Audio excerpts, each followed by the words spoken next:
Stillman and Company, 102.5, 106.3, The Game, streaming live on Twitter, Twitch, YouTube, and Facebook Live. We are live today from the Busy Bee Plumbing, Heating, and Air Conditioning Game Nashville studios. We are presented by the Southern Bank of Tennessee on a Fireball Hot Take Friday, and we are live from Hawkins Field as the Vandy boys look to break the #1 curse starting tonight at 5 o'clock against Wright State. Meanwhile, the first game, Louisville and ETSU, is not going the way I would have liked it to so far.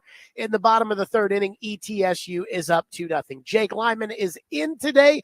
David Reed is out. Hello, Jake. Hello, Jared. How are you? Outstanding. So I want to start on something that I talked about at length yesterday because I started to think about it last night on my way home. You know, again, I'm kind of new at this whole parenting thing. But I would assume that there are probably decisions you make as a parent. You think about it more even after you make the decision. And you probably say to yourself, you know what, this was the right decision to make, or this was the wrong decision to make.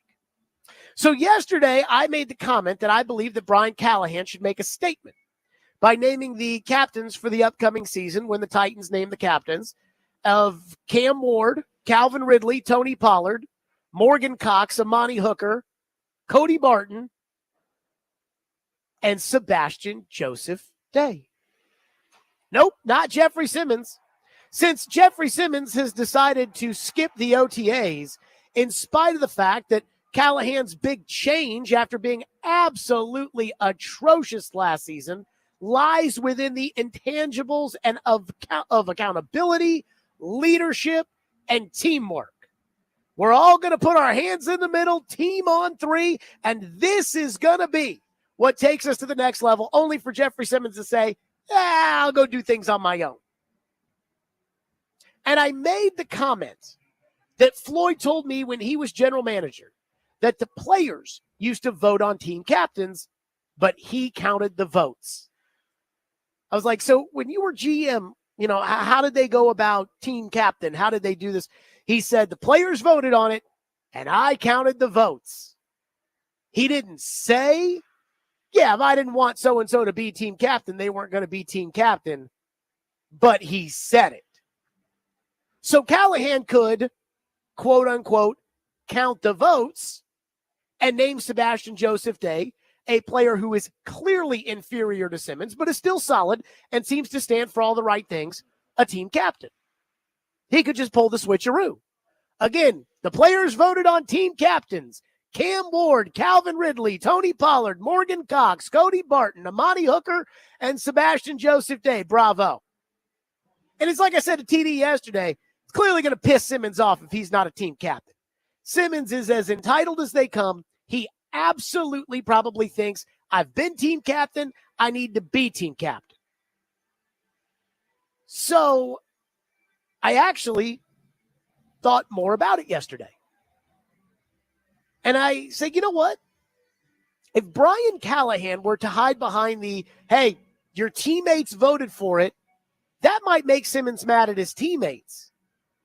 And that would be unfair. So here's what, after thinking about it, I've decided Brian Callahan should do. I believe that Brian Callahan should announce this year that he's picking the captains. Last year, I let you vote on it. This year, I picked the team captains. And he should announce that Sebastian Joseph Day is a team captain and that Simmons is not. And then after they announce the team captains to the team, Callahan should go to the media and he should say, I've decided this year who the team captains are going to be. They're going to be Cam Ward, Calvin Ridley, Tony Pollard, Amani Hooker, Cody Barton, Morgan Cox, and Sebastian Joseph Day.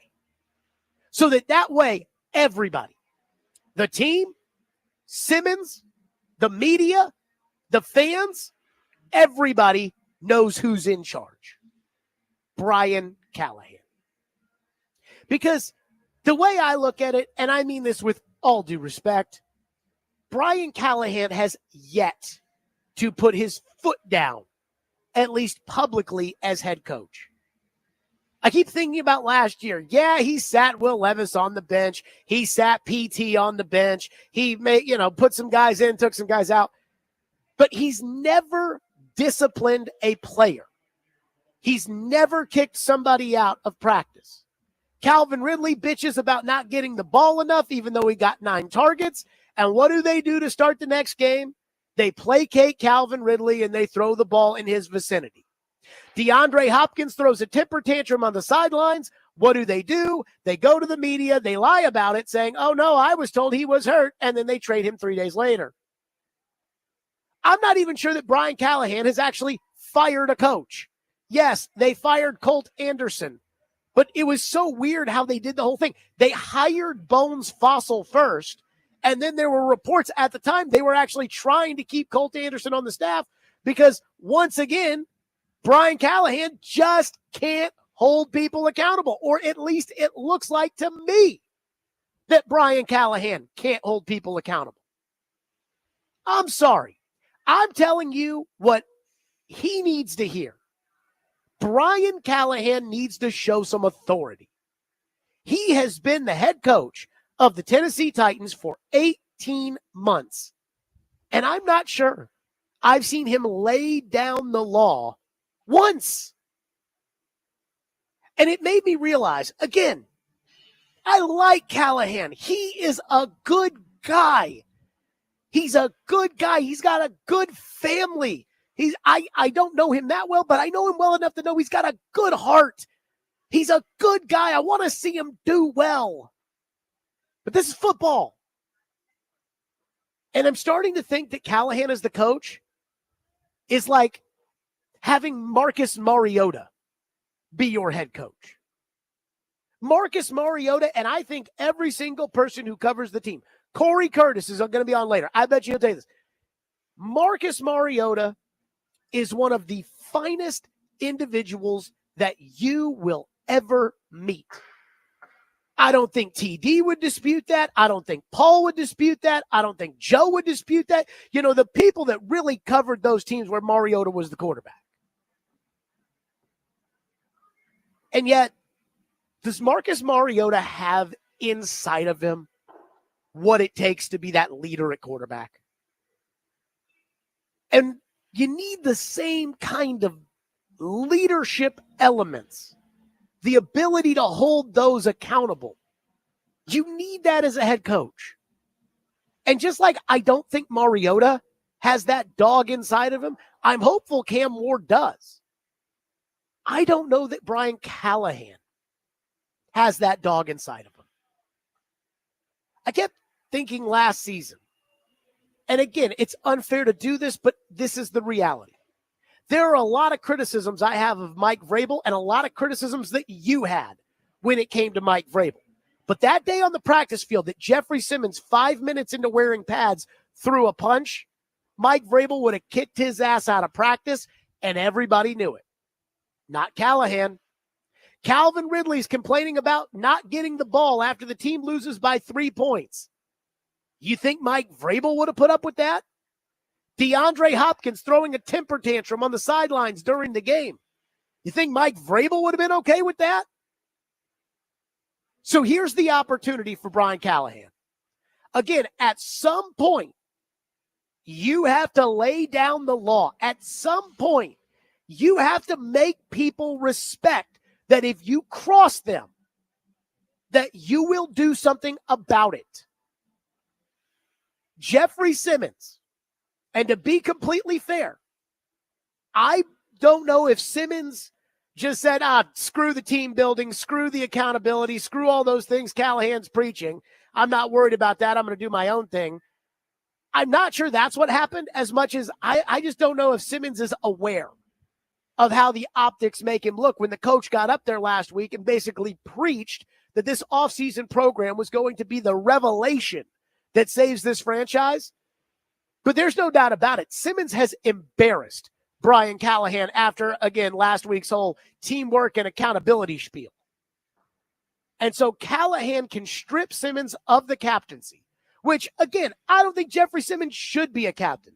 I think Simmons is a doer. I don't think he's a leader. I don't think Simmons should be a team spokesperson because he ends up sticking his foot in his mouth every time he does it and then blames everybody else after the fact. And I think he's an excuse maker. But I think he can strip him of the captaincy and say, hey, we're going to do things my way around here for the first time in his tenure as head coach. That being said, I don't think Callahan has it in him.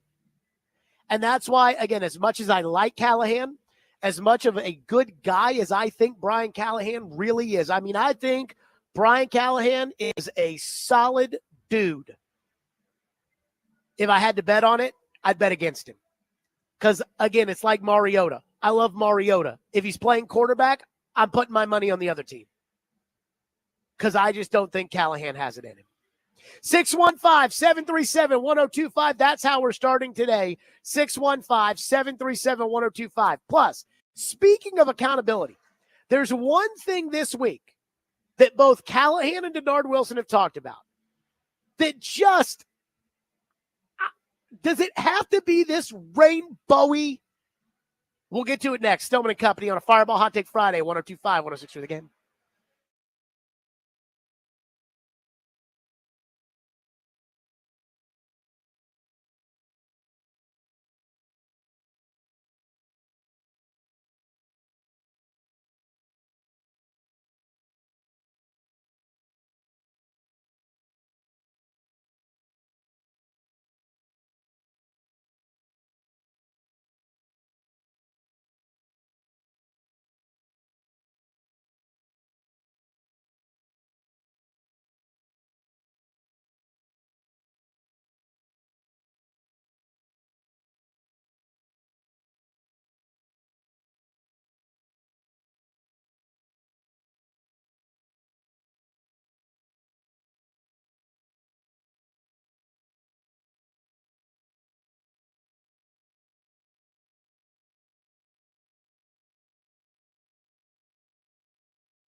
like I said, just that was my first time going through a coaching change in NFL. I've been through it in college. I think the biggest thing was, trying to figure out this new culture that we're trying to build. And, because everybody knew the Vrabel culture. You came in, everybody knew, like, everybody hearing how Vrabel coached, and, that you hear about our foundation and the culture that he established way before you got there. I heard about it.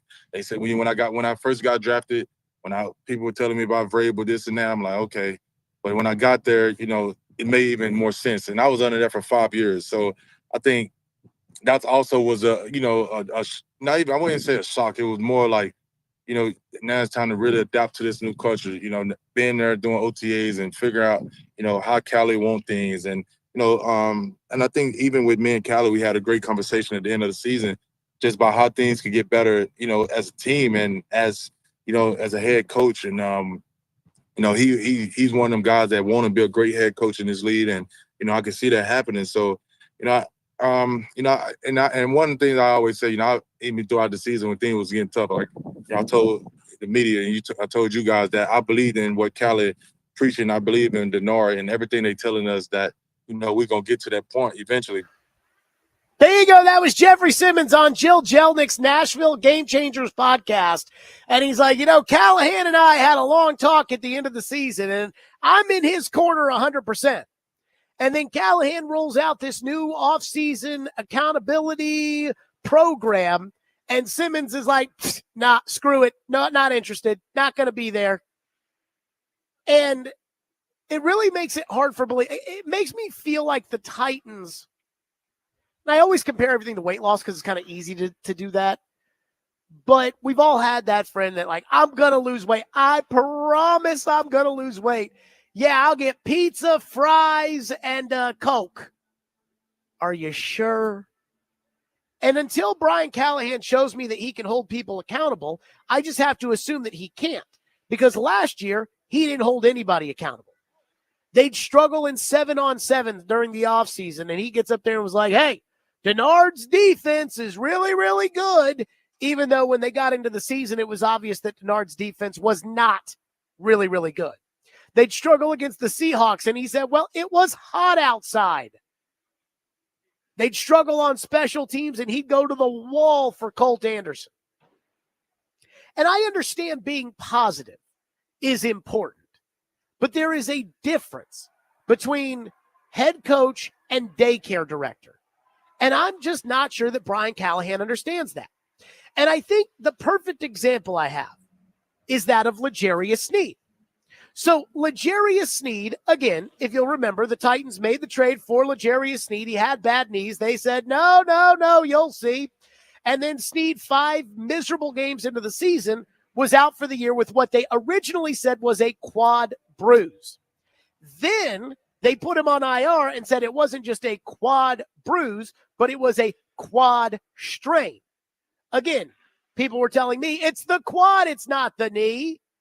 And apparently L'Jarius Sneed is still recovering. And now the Titans are admitting that it is the knee and the quad, which again are connected. It's really the knee. They're trying to tell you. But because he doesn't hold people accountable, because he kisses everybody's ass, because he always wants to make everybody feel good, he got out there and he lied about Sneed's knees. And then while letting L'Jarius Sneed go to Dallas, for whatever reason, I don't totally understand, instead of rehabbing here, L'Jarius Sneed in the middle of the season gets involved in an alleged shooting at a car dealership. We all know. We've talked to the attorney who's representing the alleged victim, and it kind of sounds like Sneed, at least on some part of this, is probably guilty. And this was, again, during the season. And this is what Brian Callahan and his defensive coordinator, Denard Wilson. Let's start with Callahan. This was Brian Callahan earlier this week talking about Sneed's off-the-field issues. Potential grand jury indictment hanging over his head. It would seem that would be something that would affect the guy coming to work. What have you seen from him, and how does that have a bearing? The things about L'Jarius is that when he's here and working, he's fantastic. He's all the things that we hope he would be. Certainly when guys have off-field issues, he's not the first one. He won't be the last. There's a lot of guys that have things going on outside of the building that maybe aren't into public knowledge, or they're dealing with things with their families. There's a lot of things that happen that just like all of us, you have to separate your personal life and your work life. And be able to come to work and focus on the task at hand. I think he's done a good job of that. Certainly, anytime you have distractions off the field, you prefer not to have those. But he's done a good job of handling it and keeping the work here the main thing, and dealing with the things off the field when he has to deal with them. But I would say that's not unique to anybody in particular. I think that happens to a lot more guys than people realize. Again, maybe not necessarily civil cases or court cases, but just life in general. It can be hard to separate sometimes, and I think he's done a good job of it. He's done a great job. Not one hint of disappointment with what happened. Again, during the season, not one hint of disappointment. Mike Vrabel was talking about Stephon Diggs, who wasn't at practice, but he doesn't have to be at practice because it's voluntary and everything else. And Vrabel talked about how, in New England, we stress good decisions. Vrabel lets you know without saying it, he's unhappy with Stephon Diggs partying with the hose on the boat with the cocaine. Or, again, alleged cocaine. Hope I didn't go too far there. But, again, like he told you, Vrabel, he's disappointed. Vrabel holds people accountable. This was Denard Wilson yesterday when it came to L'Jarius Sneed and just how wonderful L'Jarius Sneed is. Anytime L'Jarius is in the meetings, perfect young man. He speaks. He asks the right questions. He's engaging. He talks to the young men. He has a voice in the room. He has the experience. The thing about him is just getting healthy. And right now he's still working through the process, but he's working diligently in the training room to get there. So when he gets on the field, I expect high expectations from him. He does from himself. He's another guy that's very prideful. Last year didn't go the way he wanted because of injuries and because of, maybe left a play or two here or there. He understands that. He has something to prove. L'Jarius got to this position because he has a chip on his shoulder. He was an underdog. He was a guy that has worked his way up, from college to being a later round draft pick to starting to getting paid by another organization. I have all the faith in the world on L'Jarius Sneed. When he's out there on the field, he's a dominant force. Okay. So when it comes to the Titans, they can't say anything bad ever. They can't show just a hint of disappointment. And this was just like last year, the off season of toxic positivity. Like, I just don't get it. Like, show me some disappointment. Show me that you can hold people accountable. Like, show me something.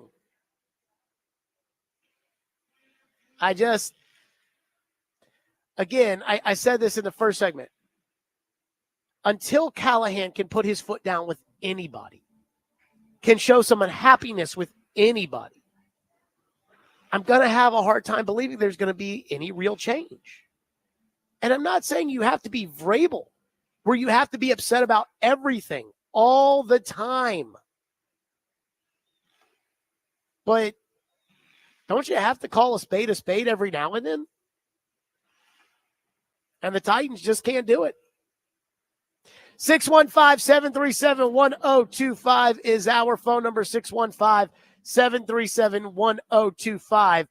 Somebody asked me, how did I know the women on the boat with Stephon Diggs were ladies of the night? I guess I don't know that. Would it be wrong to assume, Jake, that they're definitely some kind of strippers, Instagram models, something on that boat, right? I think there's definitely you can make some assumptions just based off of the situation that they're in. I just, I bet, it is what it is. It was, he was out there on the boats with the thong bikinis and everything else, it was a vibe. 615-737-1025 is our phone number if you want to weigh in. 615-737-1025.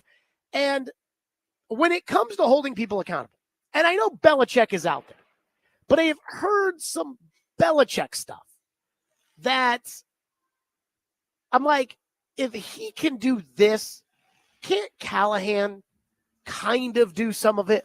We'll get to that next. Stillman & Company, 102.5, 106 to the game.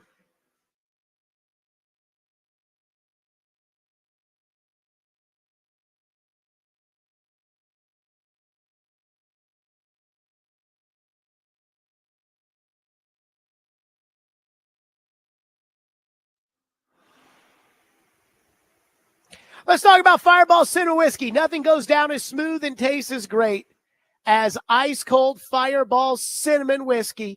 That's right. It goes down so smooth and it tastes so great. So if you are celebrating the weekend, summer is here. If you are celebrating the summer, the weekend, and everything else, then get there with ice-cold Fireball Cinnamon Whiskey. Night to night, please do it responsibly and be 21 years or older to enjoy. That's Fireball Cinnamon Whiskey.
If I didn't point him out, then everybody walks out there feeling like, well, they got yelled at except for him.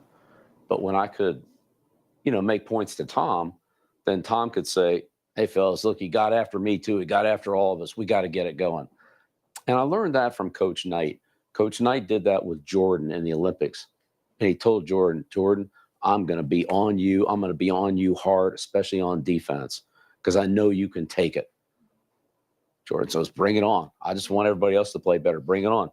Because if you're yelling at Michael Jordan, you're like, hey, everybody else got to come down, And so a lot of times I would tell Tom, hey, Tom, it could get a little rough in there today. Just want to let you know. He goes, well, make sure you include me because I need to be part of it. Don't worry. I'll include you, Tom. Don't worry about that. That was Bill Belichick on the Pivot podcast talking about how he used to just give Brady the business back in the day. And I will tell you, that is absolutely what happened because, Floyd told me that, like, hey, Belichick would get in those film sessions and just ream Tom out a new one. Ocho Cinco said that when he joined the Patriots, the first film session, Belichick was just giving the business to Brady. If Belichick can do that, and again, I'm not saying everything Belichick does is perfect. I'm not saying Belichick is a saint. And I think Belichick screwed up a lot at the end, and I think Belichick's probably screwing up a lot right now. But if Belichick can do that, Brian Callahan has to hold people accountable too. So this is from the Raw Room podcast, and I did my best to edit this. So, Jake, if I didn't do a great job, just keep an eye on it. But this is from the Raw Room podcast. Darren Bates has a podcast. They had Brandon Bolden, who was a running back on those New England Patriot teams. You know, the second 3 championship teams. And Brandon Bolden was talking about how Bill used to get on them and Brady and everything else. So listen to this cut. And again, ask yourself, could Brian Callahan do this? That year we went to play Seattle in the Super Bowl. We played the Chiefs. We went there. That's when I think Alex Smith was still there. The Chiefs put a 40-piece on us. Tom ain't have a good game. None of us did. But we got in there. Lights went off. Bill went in there, started the film, stopped the film, talked shit. Started the film, stopped the film, talked some more shit. Started the film, Tom threw a pick, stopped it. And we supposed to have the best fucking quarterback in the league. And he plays like this. My dog, TB, say, he reached down, grabbed his shit, got the fuck out of there, and walked smooth out the Damn. Now, when I see that, I'm against the wall, and I can see into lock. That boy went straight to the lock and grabbed his phone. I was like, no, please don't tell me. Don't do that. Not right now. Hey, 12, you straight? Oh, yeah, I'm good. He just fucked up. Boy, that nigga. We didn't have a drop pass in practice for like a month and a half. So, again, that's holding people accountable. Watch the film. Bill gets on his tush, and Brady's like, yeah, I'm not happy about it. You'll see. And then Brady and the Patriots went out there and played better. Can Callahan do that? And I just haven't seen anything that makes me think he can do that. You know, TD tells the story all the time about when Callahan, ripped the Bengals a new one because they didn't play well at San Francisco or something, and that's great. But I haven't seen a whole lot of that here. I haven't seen a whole lot of DeAndre Hopkins, go pack your stuff up, go sit in the corner. Again, Callahan got up to the podium after the game was over, after DeAndre threw that fit on the sidelines in Buffalo, where the CBS broadcast was saying, clearly something's wrong with DeAndre. And Callahan was like, oh, yeah, I think he was hurt. That's why he didn't go back in the game. Just making excuses for everybody else. Phone lines driven by WilsonCountyHyundai.com, 615-737-1025. Dustin says, he is a great guy, but I sense it. He is not a leader. You are correct.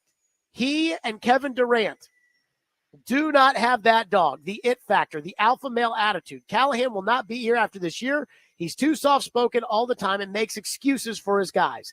Be brash, be assertive, get your acorns, or it says, give your acorns a tug, brother. I might steal that one. I like that. Everyone was tired of Vrabel being brash, short, and a smartass, but I loved it. I know he's got a backbone, a pair. Callahan might be some young 11-year-old in the choir singing a very high-pitched out there in coaching. I miss Vrabel because he is that dude. Callahan is not. Again, this is what I'll say about the Vrabel front when it comes to Vrabel and Callahan, because there's a lot of talk about, this guy's a bad kind of Vrabel. We had Vrabel, and it was so great with Vrabel. And look at the coaching staff in New England. Todd Downing, Stretch, the strength coach that got all the players injured. Look at the Vrabel coaching staff. If you want Vrabel, you get the Vrabel clown coaching staff.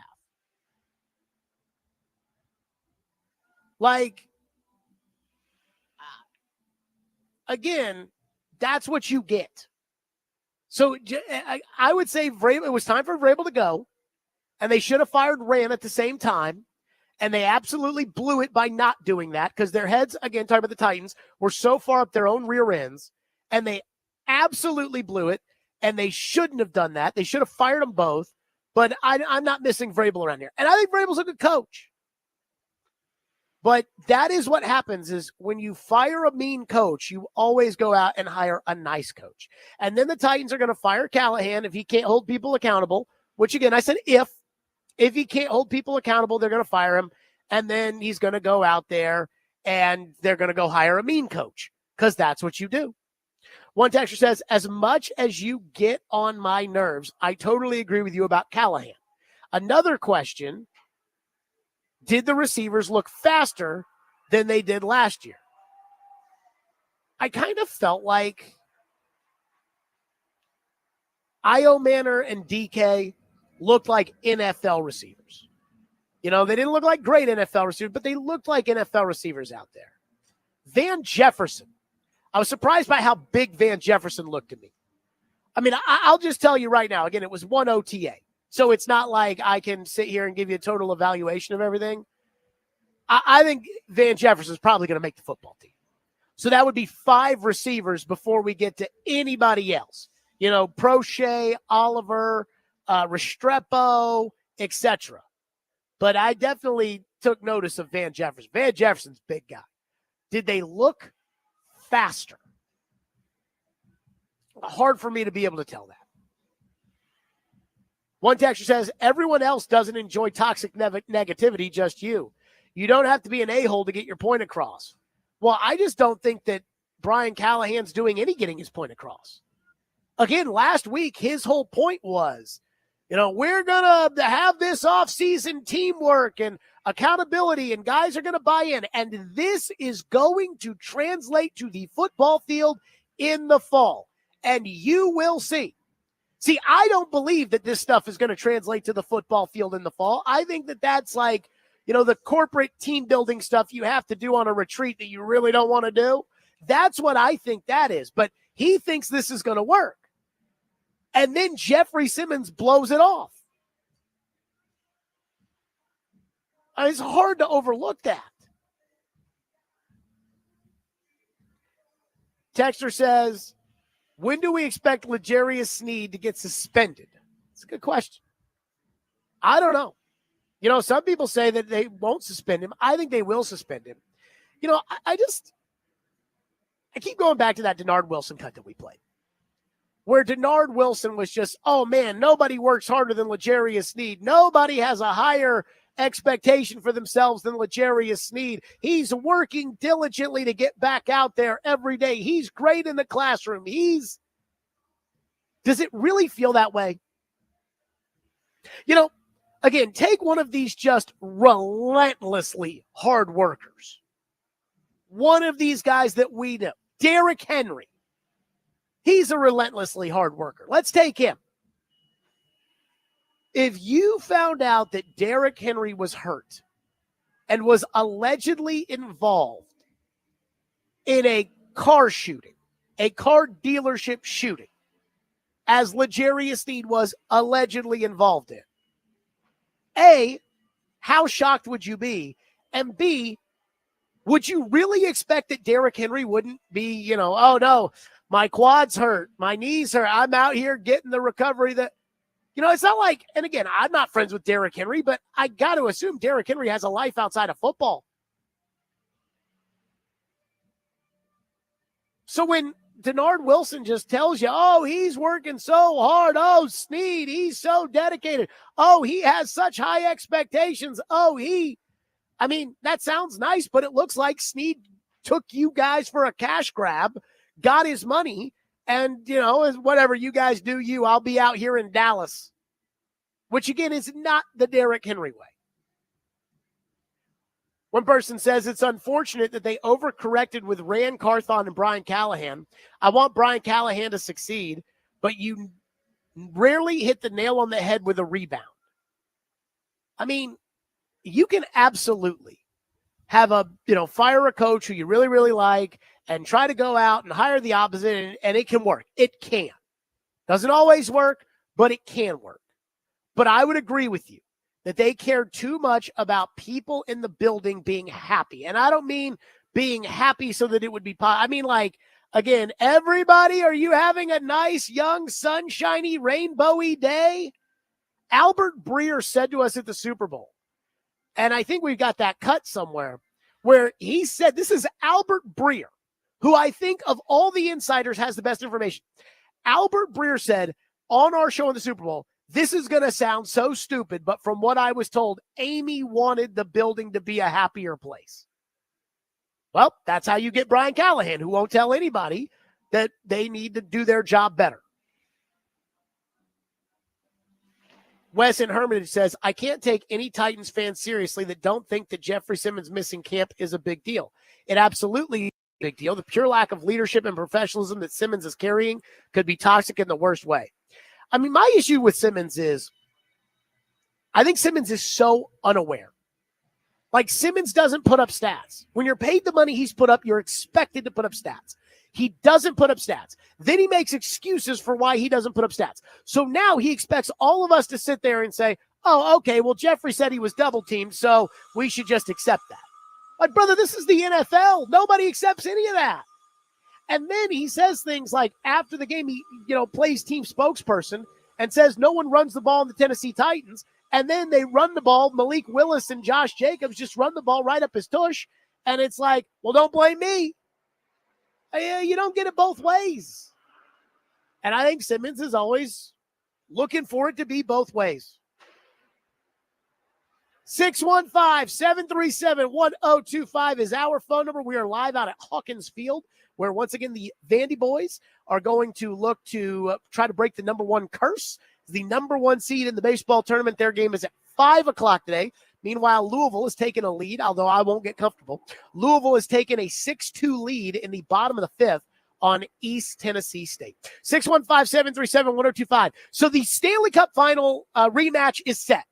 And I have a thought, because the hockey world is having just a complaint fest about something that I get it, but we should get to next. Stillman and Company, 102.5, 106 The Game.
it's off Ekholm, and McDavid's going to break.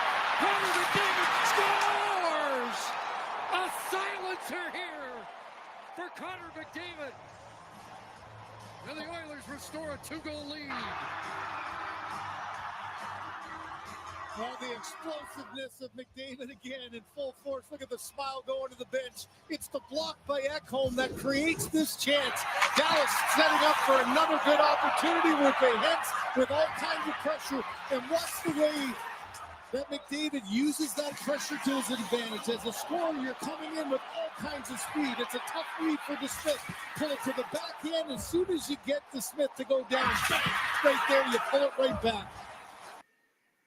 There you go. That was Connor McDavid last night putting one in. The Stanley Cup rematch is on. Florida versus Edmonton. I will be fascinated to see what the TV ratings are, because last year's Stanley Cup final was electric, and the last game drew massive ratings, and now you kind of get the rematch between what it clearly is the two best teams in Edmonton and Florida.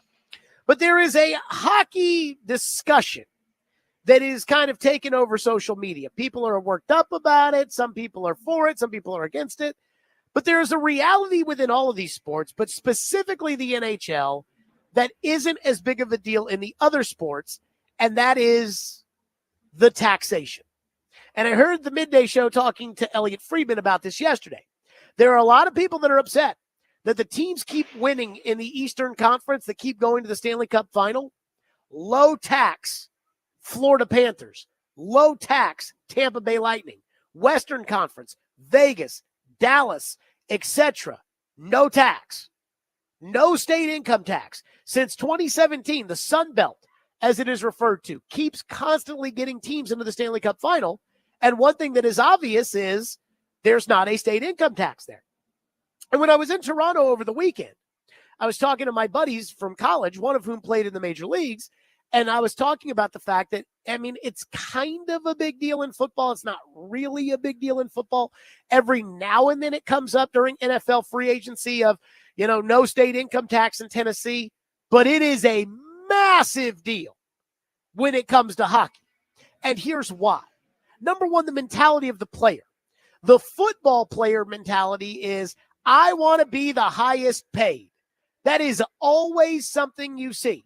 So they finagle the contract to look however they want it to look, but it ends up being something along the lines of, the last 2 years of the deal are kind of fake anyways, but I'm the highest paid running back in the league. But again, the actual cash you're getting doesn't make you the highest paid. It just on paper says you're the highest paid, and that's what these guys want. So they don't care if that's in high tax New York or if that's in low tax Florida. The second thing is there are no Canadian teams in the NFL. So when you are in this position, as far as all this is concerned, when you are in this position, there is, I think, a sentiment that, hey, with the high tax, the low tax, there is a sentiment of, well, you got to deal with what you got to deal with. But what the Florida Panthers are able to pay their players, it's different than what teams in Toronto are able to pay. Teams in Montreal are able to pay. Teams in, Winnipeg are able to play. And I was talking with my buddies this weekend, and I said, imagine being a player on the Florida Panthers. You get to live in Fort Lauderdale, and this is during the winter. You're there from October until June. So you get to live wherever you want in the offseason. But October to June, you get to live in Fort Lauderdale. There's no state income tax. It's $75 every day. Or you can go to Winnipeg, where you have to go through underground tunnels and you get taxed 53% of your income. Now, which one would you choose? That's not nothing. Here's the problem with that, though. How do you make it fair? I don't think there is a way to make it fair. Like, I don't think there's a way. What, are they going to overhaul the tax code just because, well, it's a higher taxes here than it is there? That's been the case forever. What are you going to do with the fact that there's nicer weather in Florida, Vegas, Nashville, Dallas than there is in, say, Montreal or Winnipeg.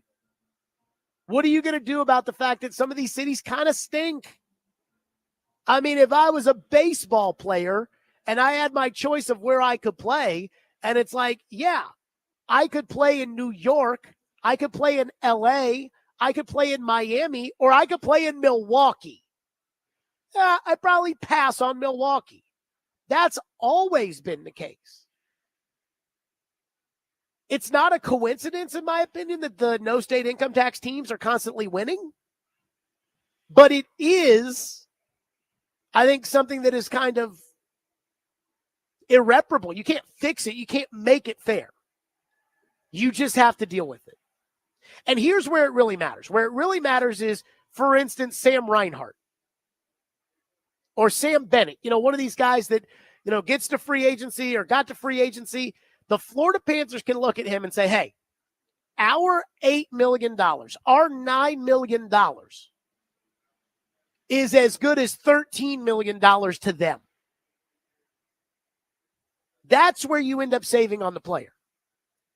But there's no real way to change that.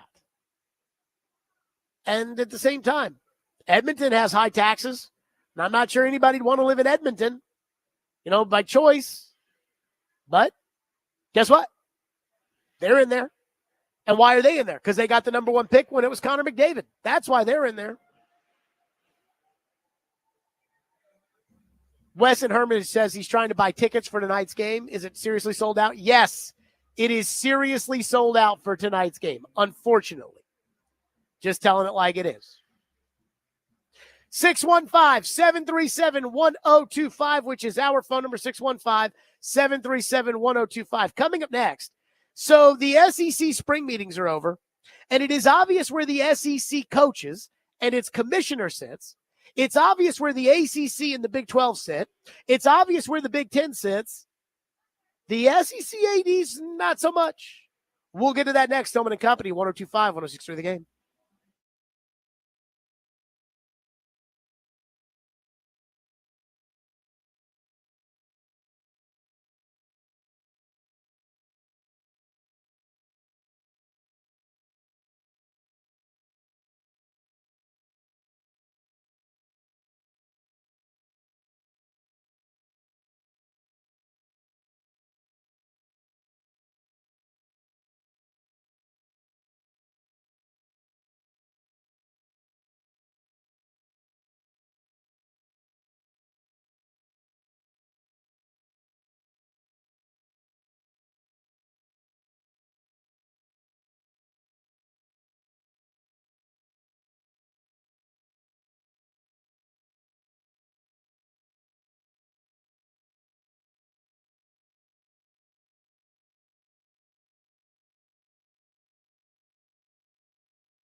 Stillman and Company, 102.5, 106.3 The Game, streaming live on Twitter, Twitch, YouTube, and Facebook Live. We are live from the Busy Bee Plumbing, Heating, and Air Conditioning Game Nashville studios. We are presented by the Southern Bank of Tennessee on a Fireball Hot Take Friday. We are live today from right outside Hawkins Field, where once again, the Vandy boys look to, I keep wanting to say defend their title. They didn't win the title last year. That was UT.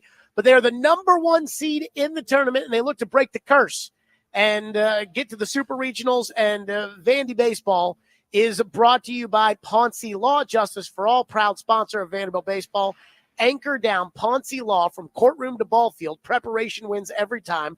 Call Ponce Law, Justice for All. So the SEC meetings in Destin are over. And where we sit now is kind of in this holding pattern for the SEC to officially decide what method they want for seeding in the college football playoff. The SEC athletic directors, I believe, are the only thing that are standing in the way of us having the 5+11 model for college football in the playoff going forward. And that makes me think that's what we're going to have. What that means is 5 automatic qualifiers, the SEC, the Big 10, the Big 12, the ACC, and the group of 5, and then 11 at-large bids, whereas we all know the Big 10 wants 4 automatic bids for the SEC, 4 automatic bids for the Big 10, 2 automatic bids for the ACC, 2 automatic bids for the Big 12, and then the group of 5 gets a bid, and you go from there. And where we sit today, the Big 12 wants the 5-11, the ACC wants the 5-11, the SEC commissioner wants the 5-11, the SEC coaches want the 5-11, but the ADs are not totally sure. And here's what I have a problem with. Number one, I have a problem hearing the SEC complain about Alabama not getting in last year, because Alabama was not impressive. And so I know they were the last team out. They had a shot to get in. And then because Clemson beat SMU and SMU didn't fall back far enough, Alabama got the boot. But Alabama would have gotten their asses kicked in the playoff anyway. They weren't that good. They lost 3 games. Hate to say it, they lost here to Vandy. Like, at some point, you have to just say, Alabama, it's not the end of the world. And I have always said this. This is like the All-Star game. You know, when we had 2 teams, everybody complained about team number 3. When we had 4 teams, everybody complained about team number 5. When we had 12 teams, everybody complained about team 13. When we go to 16, you bet your fanny we're going to have people complaining about 17 and 18 not getting in. But here's what I don't understand. I do not understand why this is complicated for SEC athletic directors. I understand the idea of the bird in the hand. And if you've got 4 guaranteed spots every year, then you can take your 4 guaranteed spots and you can put that money in the bank every year and take it home no matter what happens. Because there are going to be some years where it might be lean and you might not get 4 if you go to the 5+11 model. But how many years does that actually happen as far as the SEC is concerned? Let's just go back to last year. Forget about 12, we're talking 16. So if they went to this model last year, here's what would have happened. The 12 teams that got into the playoff would have gotten in, plus Alabama, Miami, Ole Miss, and South Carolina. So everybody that got in, you know, Oregon, Ohio State, Texas, Arizona State, Tennessee, they would have all gotten in, plus Alabama, Miami, Ole Miss, South Carolina. What are the totals there? 6 SEC teams, 4 Big 10 teams, 3 ACC teams, 1 Big 12 team, 1 independent Notre Dame, and 1 group of 5 Boise State. In this case, the SEC might have given up South Carolina in order to give the Big 12 an extra team in the playoff. Why would the SEC agree to that? Okay, how about the year before?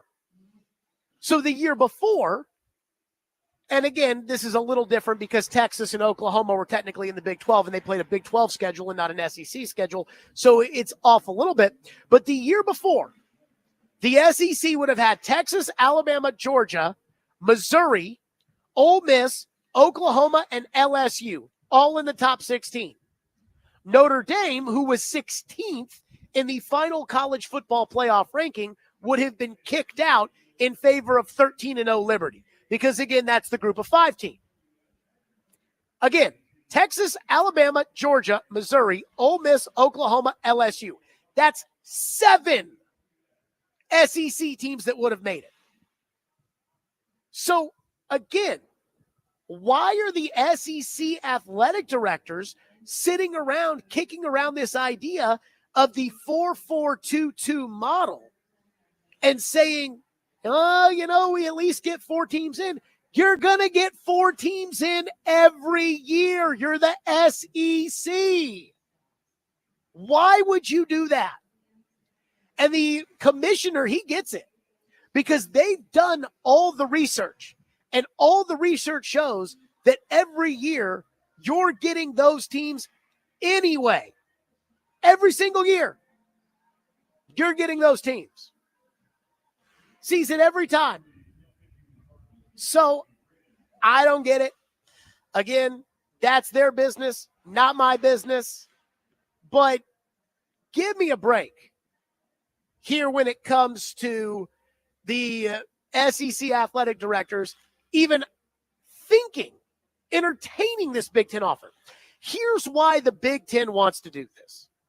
Because there are only 5 real football schools in the Big Ten.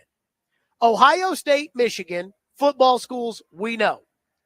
USC, Penn State, and that's 4.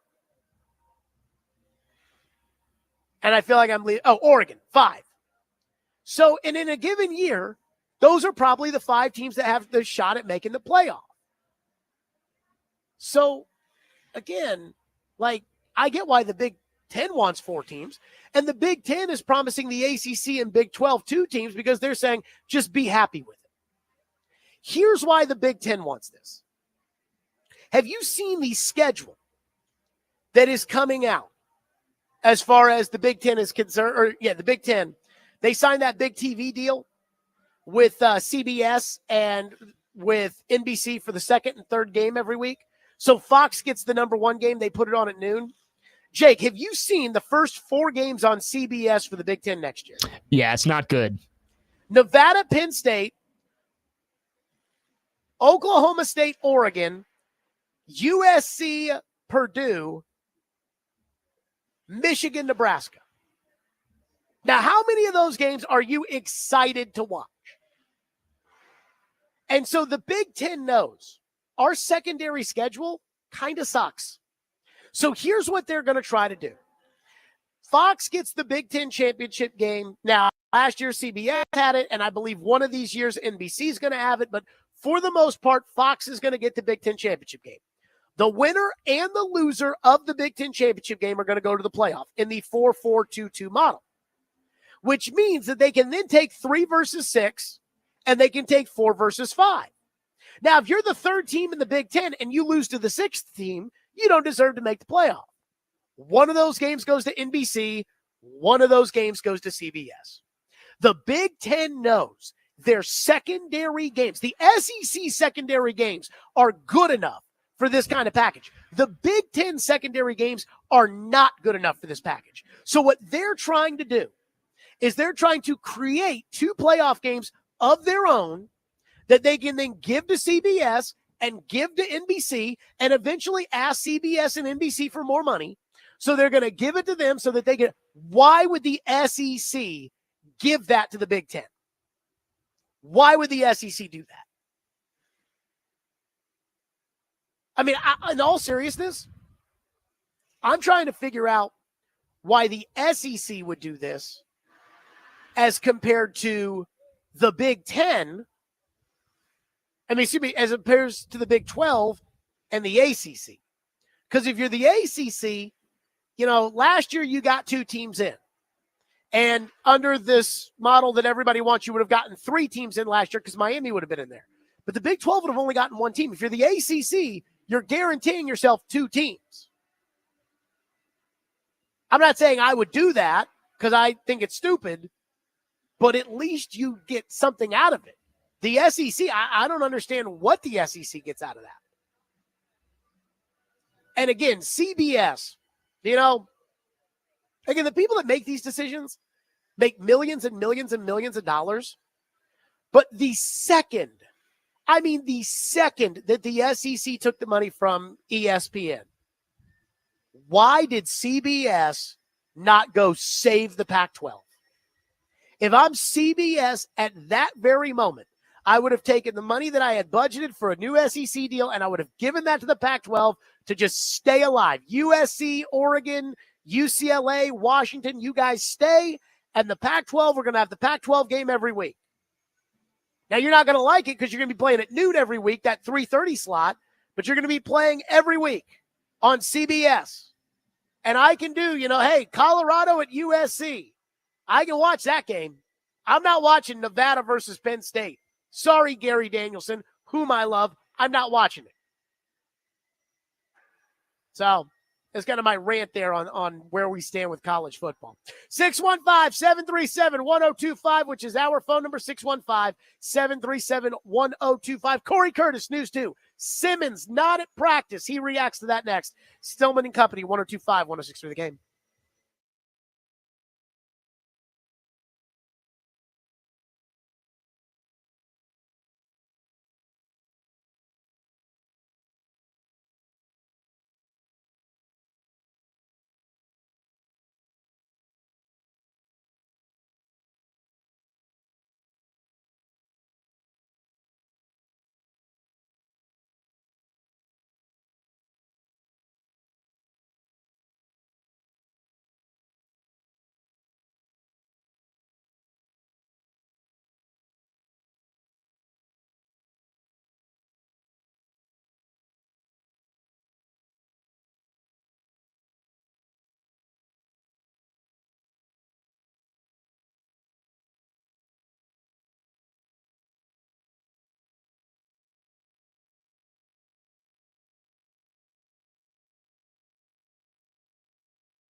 Stillman and Company, we are live out here at Hawkins Field, Vanderbilt tonight, 5 o'clock. We'll see if that ends up getting pushed back just a little bit, whatever. But we will be joined by Vanderbilt head coach Clarkley, and we'll talk to him about, where's this going with the college football playoff and the meetings in Destin and everything else. We'll do that at 4 o'clock. Corey Curtis, News 2, joins us now on the program. Corey, last week, Brian Callahan told us team building, accountability, leadership building. This is what we're going to base our program on. This is what's going to save the Titans. And then Jeffrey Simmons didn't show up on Tuesday. Do you have a problem with that? Yeah, I think everyone should. What was one of the other things that Brian Callahan said when he was asked about leadership? He said leading by example, in his estimation, does not exist. That's the expectation, that you show up and you do your job. He wants more. Like Tony Pollard and Calvin Ridley, they played well last year, but he wants more from those guys. He wants them to carry guys along. He wants them to pull guys up to their level, their standard, their way of work. It's hard to pull guys along when you're the only guy who's not there. And then you don't have anybody who's with you, you're pulling along either. And look, I'm not saying Jeffrey Simmons isn't working. Jeffrey Simmons doesn't work hard, but Brian Callahan is trying to build a team that desperately needs leaders, and it's hard to lead when you're not there. Okay, along those lines, I think that Callahan has not shown in the 18 months that he's been the Titans coach, in my opinion, an ability to put his foot down. Everything is always rosy. Everything is always peachy. Everything is always, Mike Vrabel showed this week with Stephon Diggs that he was unhappy, even though it's voluntary, it's the off season, it's whatever. Callahan and Denard Wilson talk about L'Jarius Sneed like he's on the verge of winning a humanitarian award. When he was involved in a shooting, it doesn't make any sense to me. Corey, I'm convinced Callahan is too nice of a guy to be the head coach. He hasn't shown it to me yet. Have you seen Brian Callahan at any point lay down the law in the 18 months that he's been the coach? Well, he showed he was pretty upset with Will Levis a few times last year. I don't think there was any question about that. But I do think there's probably some growth for him into that position. He's been a quarterback's coach or an OC, and now he's the guy. And it's a different position to get into, and there probably is some growing into it when you're not Mike Vrabel, Mike Ditka, where you walk into the room and, you dominate the room just by your physical presence. Maybe, but, we don't know what goes on behind closed doors. We've heard plenty of coaches, including Mike Vrabel, protect their players. And there could be some of that. But look, when you're losing, when you're 3-14, and like you're saying, people have things that go on, that stuff can be hard to believe. And when coaches sound disconnected from reality, that can be. I remember when I asked Jeff Fisher if he was worried about his job after they got bombed 59-0 in New England, and he was like, "Why? I have a contract." And I love Jeff. We're friends to this day, but I was like, man, that answer really is disconnected from reality. And that's always, I think, the danger you have as a coach is you can protect your players, but you cannot sound disconnected from reality. Yeah. Corey Curtis with us on the program. What'd you think of Cam Ward on the field for the first time as a Titan with the rest of the guys on Tuesday? Well, look, there's obviously some arm talent there. He's got a quick release, which is good to see. I think, we were standing there talking, I think he really likes to work the middle of the field right now. I think that's where he looks, really, really comfortable. I don't think he looked in over his head by any means, but he didn't look perfect. I don't expect him to look perfect. And I'll know a lot more when I actually see, people trying to take his head off. But, for the most part, he looks athletic. He's got a strong arm, and like I said, a quick release, likes to work the middle of the field. We'll see where it goes from here. He's barely taller than me, though. I know that, standing next to him. It's funny. I brought that up as kind of one of my observations was I wish he was a little bit taller, and people got mad at me. And I'm like, I don't mean that like he's going to take some growth hormone or something. Yeah, no, I'm just saying for a number 1 overall pick at quarterback, I guess I wish he was just a little bit taller. Corey, last year. Also is he has that little bit of a sidearm fling too at times, and so that's just throwing from a really low trajectory. So that's going to put a lot of pressure on the lineman in front of him to create good passing lanes. Sorry to interrupt. Pro Football Focus put out a list of the top 32 tight ends in the NFL. Do you want to venture a guess of where Chigakonkwo was? Well, you know I follow you on Twitter. He did not make the list. He shouldn't. Why should he? So I asked this question. There is some talk about Jonnu Smith being available out there. Yeah. Most of the offseason has come and gone. Should the Titans, breaking in a young new quarterback, should the Titans be looking to upgrade at tight end, or do you think they're actually set with Chig at that position? Well, they also drafted Gunnar Helm. So, I mean, I think they clearly think that he can help them at that position. If they want to bring in a veteran tight end, I don't think there's anything wrong with that. And I still think Chig has a lot of athletic ability that we've seen at times. They just need to learn to use it more consistently. He needs to learn to beat more consistently. Because you're talking about having a guy who's a 3-down player who's out there all the time, and they don't have that guy right now at that position. And so the other question you've got is, do you want to waste draft capital on Jonnu Smith? How many years is he in the league now? Jonnu Smith's been in the league since 2017, so 8 years, I guess. Yeah. So is he going to be a guy in position to help you when you actually think you're good? Well, but here's the question. Can he help you get the quarterback to be good so that the quarterback develops into what we all hope he becomes? Yeah, I mean, maybe. I mean, because he's a guy you can move all around the field, which is what you think you can do with Chig. And look, if Arthur Smith were running the show here, I would say definitely, because Arthur clearly knew how to use Jonnu Smith, and that's why there's talk of him going to Pittsburgh now.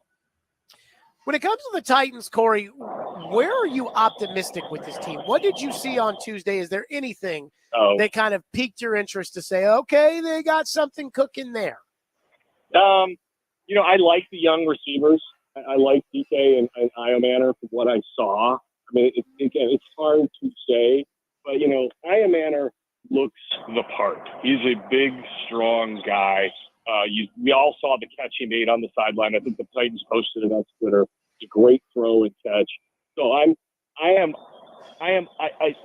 said to Dwight Spradlin, who's with the Titans, just need to hit on one of those two guys. You just need to hit on one of the two. And he's like, well, we'd like to hit on them both. And I'm like, yeah, but I know the history of this team. I'll take one. Just hit on one of them. So I think I'm optimistic that one or both of those guys can help this team play. Which one did you like more? I think Iomanner, just because physically he stands out more. I was going to say Iomanner too. Corey Curtis is with us on the program. Corey, I do wonder, when it comes from your takeaways from being out there the other day, Denard Wilson, his press conference, very rosy, very. I keep trying to figure out why Denard Wilson is still the defensive coordinator of this team after last year. And I feel like I'm the only one in town who looks at Denard Wilson and says, why did they not go out and get an experienced coordinator? And everybody else seems to be very happy or positive or believes in Denard Wilson. Where do you sit on the Denard Wilson front? Well, look, I don't. I need to see more. They need more players. I mean, I think that's plainly obvious. They need to create more pressure and make more plays happen. I think that was all disappointing. But they changed special teams coordinators. They're obviously not going to change offensive coordinators. So I would imagine he didn't want to make that much change, after 1 year. And again, is Denard prepared? Does he know what's coming? Does he have his guys prepared? Those are all the questions that Brian Callahan, I'm sure, is answering. I didn't see gross incompetence from him. I mean, look, the team was 3-14. It was all incompetent. It all unraveled. So if you were going to tell me you were going to change and bring in somebody experienced, we were saying, former Bears head coach, you could have brought him in. And you couldn't have argued with that. But coming back from 3-14, I'm willing to run it back. You could always hire an experienced one next year, or you're probably out anyway. So I was going to say, I don't think he can do that next year. Yeah. Like, But I don't think a defensive look. If the Titans have a strong defense this year or stronger, and the offense is terrible and they still stink, he's still getting fired, right? Yeah. Well, I Okay. just figured that he'd be better off just giving the defense to an experienced defensive coordinator and saying, here you go, as opposed He to might have been Denard. better off doing that year one. His first year, I think that probably would have been a better choice for him. Still think it might have been a better choice in year two. Fireball Hot Take Yeah. Friday. Corey Curtis, what's your hot take this week? Well, I know we don't talk a lot about it on this show, but it really goes to show you the difference that coaching can make, and with a general manager really honing in on bringing in the right players to change things. Nashville SC was horrible last year. They're undefeated in their last 9 games and knocking on the door of first place. And they didn't change a ton. They changed the coach. They changed the midfield. And I don't know if you've watched them at all this year. They are unrecognizable to watch from last year and the year before that. They are a joy to watch. And it's exciting to see where that, and it's exciting to see that they've mixed young players with old players. They have a 17-year-old kid playing for them who played a game start to finish. It is absolutely phenomenal to watch. And so I congratulate them on doing a 1-year rebuild. It's been unbelievable. Yeah, I haven't really kept up with it. I just don't think there's enough interest. That's why I brought it up. I just don't think there's enough interest around here. And I don't mean to I'm not crapping on Nashville SC. I don't think it matters. I get it. Look, my daughter plays soccer. That's what got me into it. She loves it, and so now I'm into it, and I've learned to appreciate it. And you know this. George Park's fantastic. Why do I know that? Because everybody knows it. It's a wonderful place to watch a game. There are no bad seats. There are no bad seats in that place, and you can actually get them at an affordable price. I have not been to a soccer game. I have not You been and to an SC I game. are going. You and I are going. Maybe. Corey Curtis, News 2, as always on the program. Corey, great stuff. We'll talk soon. All right. Thanks, man. Yep, Corey Curtis joining us on the program. So I brought this up yesterday. PFF has this list. They're doing the top 32 running backs. Tony Pollard's 18th. Top 32 tight ends. Chig's not on the list. Top 32 tackles in the NFL. Where does PFF have Dan Moore and J.C. Latham? We'll get to that next. Stillman and Company. We are live out here at Hawkins Field. Louisville winning 8-2 on ETSU in the 8th inning. That's 8-2 good guys. Vandy plays at 5 o'clock, which we are very, very excited about. Stillman and Company, 102.5, 106 The Game.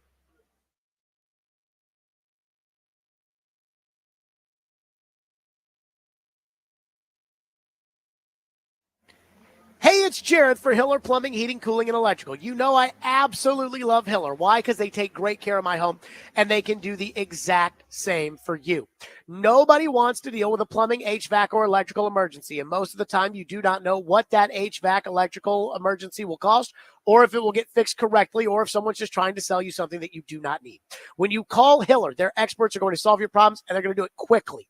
Hiller Plumbing, Heating, Cooling, and Electrical. The price you're told is the price that you will actually pay with no hidden fees and no surprises on your bill. So be like me. Book online. I book on my phone. I just pull up happyhiller.com and I book it. It takes like 3 seconds. Book online at happyhiller.com. That's Hiller Plumbing, Heating, Cooling, and Electrical. Proud supporters of the Preds, the Vols, and Vandy. Hiller, call the Happy Face Truck today.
And the challenge to refine his body, Latham.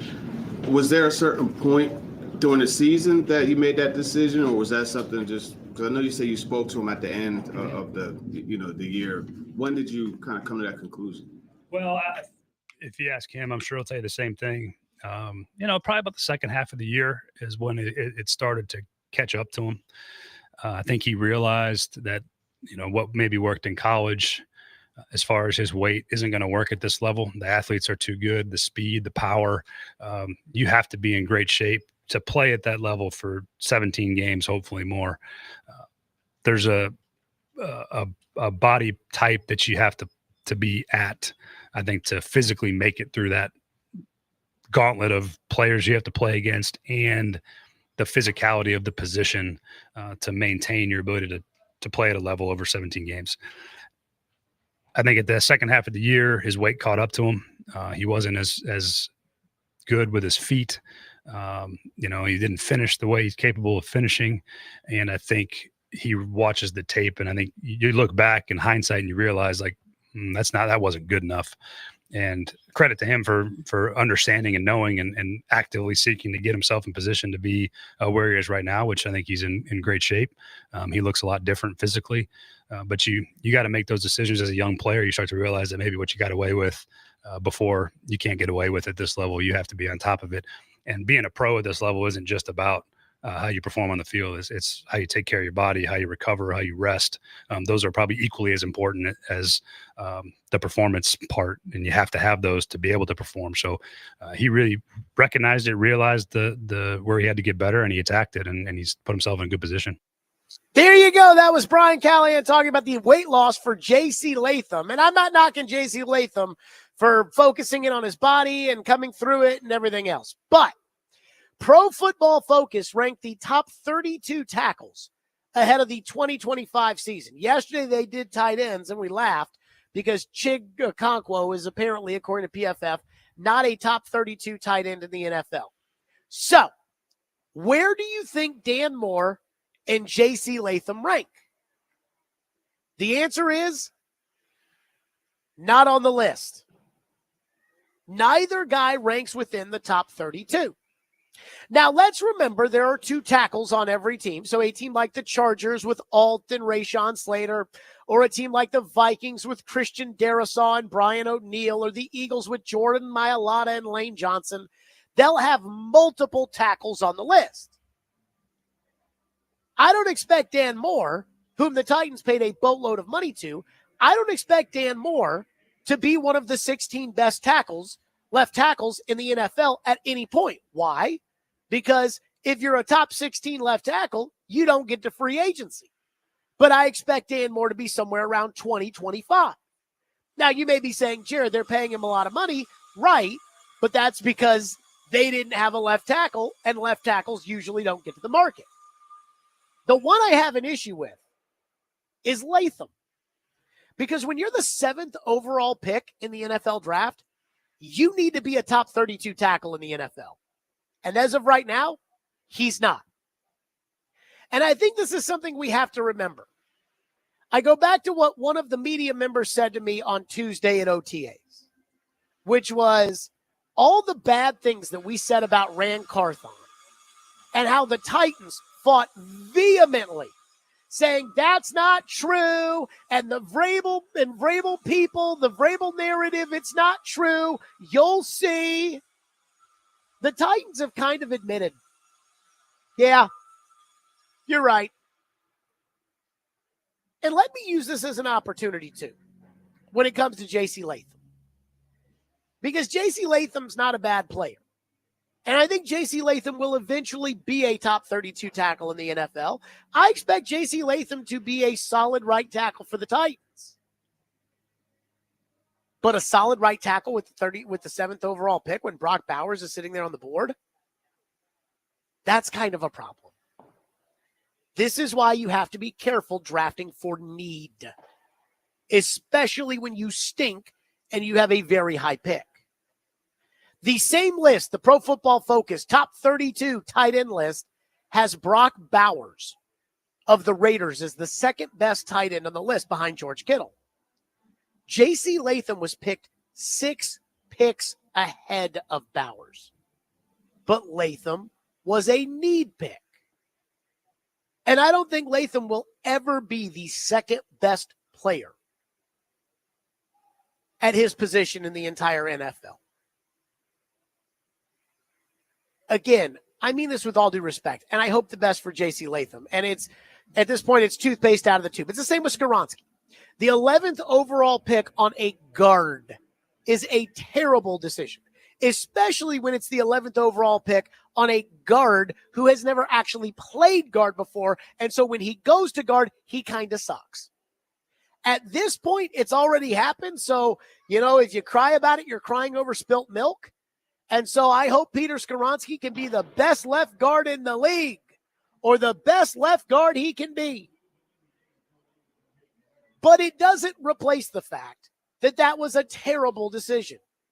And when it comes to Latham, they took a guy who they loved because they thought he could play left tackle. A year in, they've moved him back to right tackle. This was a guy they loved because he was so big. Now they're asking him to lose weight. Again, I remember last year when I kept talking about the difference between a right tackle body type and a left tackle body type. And Joe Retrode was like, there's no difference in body type between tackles. Ha, ha, ha. And I took the 5 highest paid left tackles, and they averaged at about 313, 350. Then I took the 5 highest paid right tackles, and they averaged about 330. J.C. Latham at the combine was 346.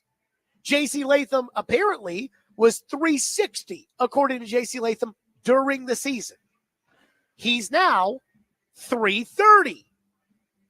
So he always had a right tackle body, and now he's playing right tackle. But you use the 7th overall pick on that. And again, that's the problem when you're led at the top by incompetence, which is what's happened around here. And again, I know they fired Rand and but I do wonder, is Chad Brinker involved in any of this at all? Like, where was Chad Brinker to say, actually, he profiles more of a right tackle? It's almost like everything that Rand did, Chad Brinker's come in with a Sharpie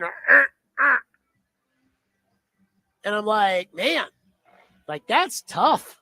Like, that is just, what was he doing over the last couple of years? Did he ever say, like, hey, maybe don't take Latham with the 7th pick?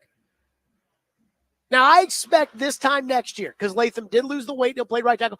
I expect this time next year for Latham to be a top 32 tackle in the NFL. And if he's not, that's going to be a problem.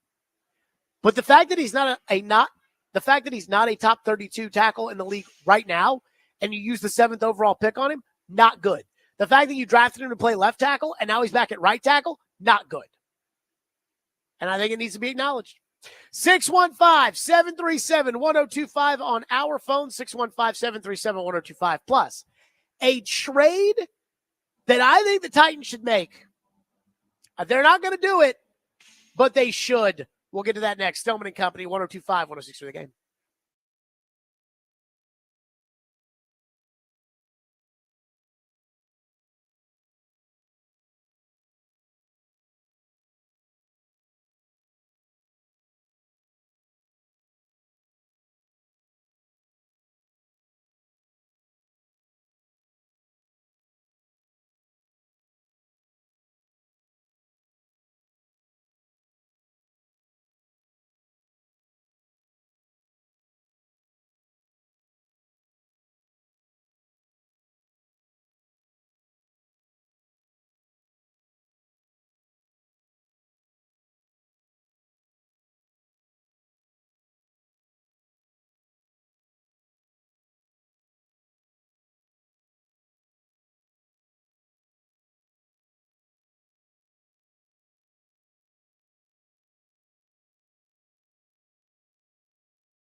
Kind of look back at last year for you, Chig. It seemed like there were a little bit of ups and downs throughout your season. I wonder how you evaluate it personally yourself and kind of what you're looking to work on going forward here.